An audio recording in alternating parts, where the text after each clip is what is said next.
What's up, guys? Today's project, I want to be putting on a front lip on the Supra.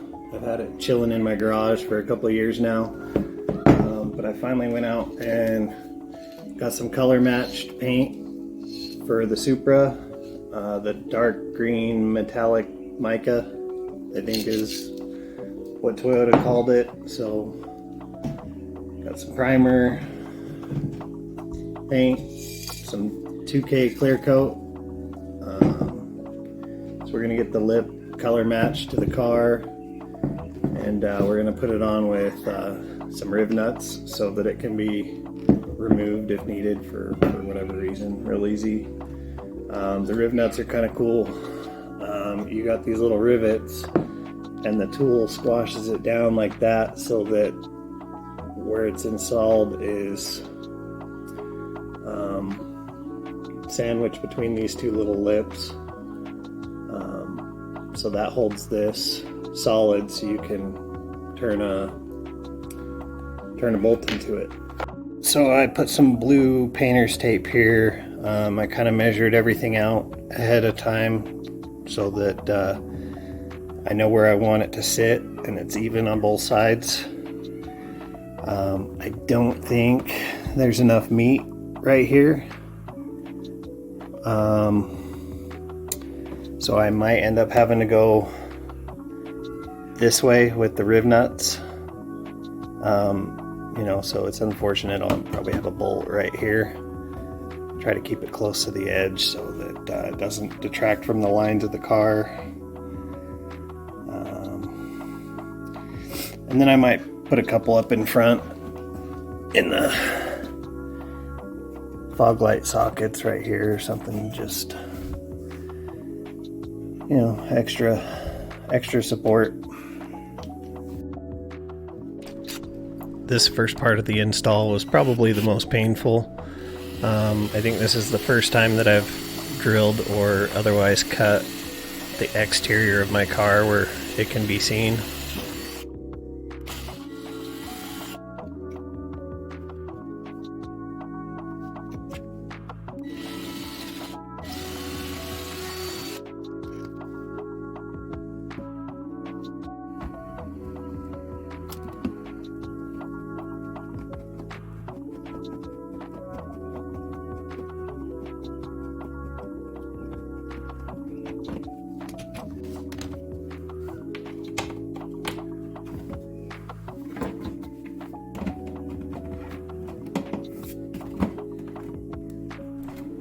As I was getting this thing mounted, I was using these bolts temporarily.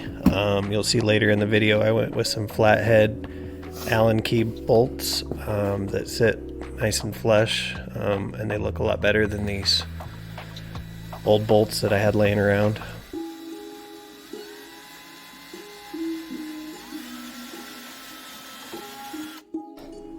I was actually pretty happy with the way these riv nuts came out. They're pretty easy to install.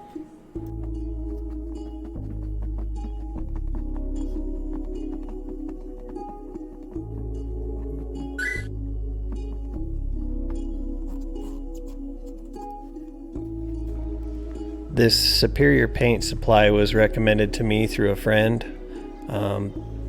Overall, they were pretty awesome to deal with, very knowledgeable. If you're not sure where you can get auto paint locally to you, I would start maybe asking around some of the body shops in your area and see who they're using as a supplier. What I ended up doing was getting the paint coat off the firewall and taking in my gas tank door so they had some sort of sample to compare against with their mixing. This lip had been sitting in my garage for 3 or 4 years, so to say it was dusty was kind of an understatement. So before I did anything with paint, I got some solvent and got it cleaned up.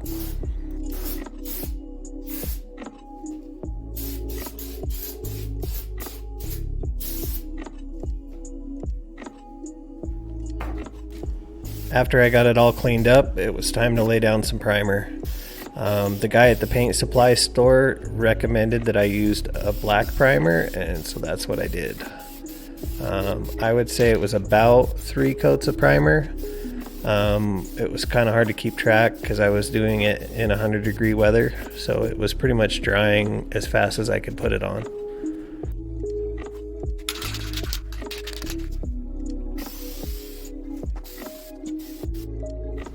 Another thing I got at the paint supply store was a couple of these spray out cards. They come in handy for testing your color before you actually apply it.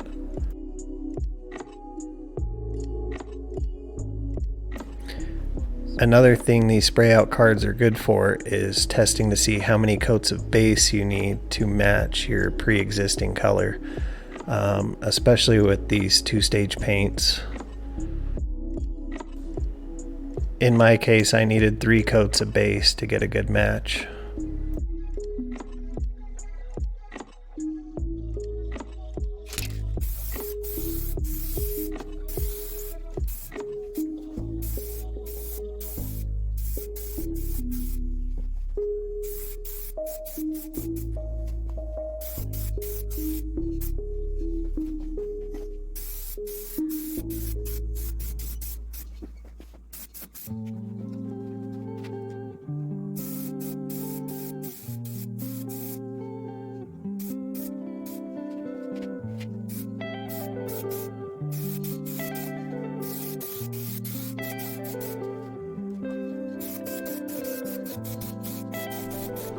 Alright everybody, I apologize, but my phone died while I was in the middle of doing wet sanding and clear coat, so I ended up losing about 20 minutes worth of footage, so there's a little bit of a jump skip here.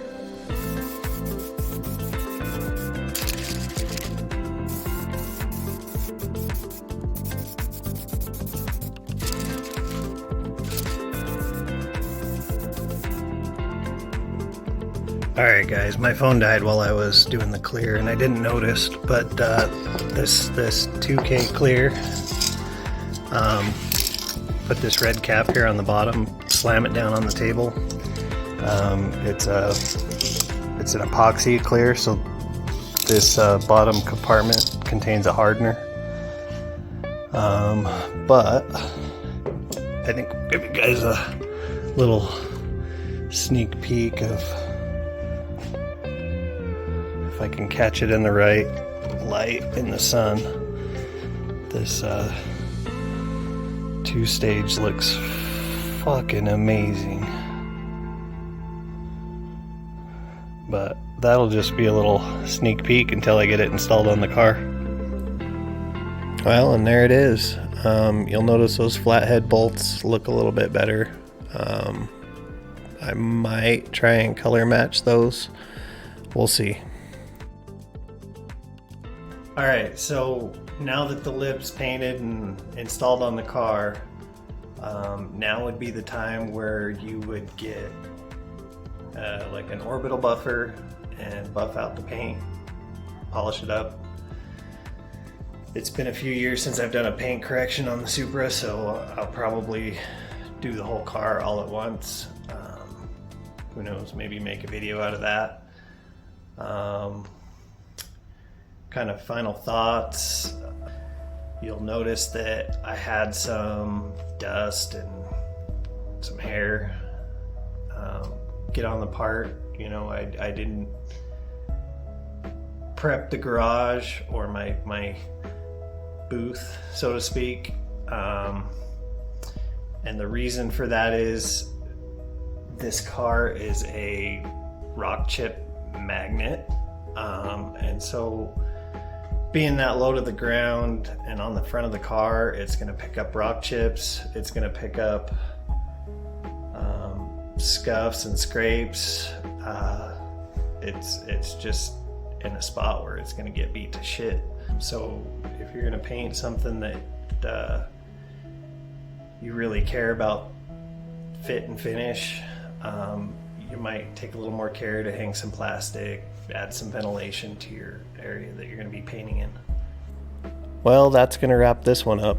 I appreciate you guys watching, and if you want to see more, hit that subscribe button.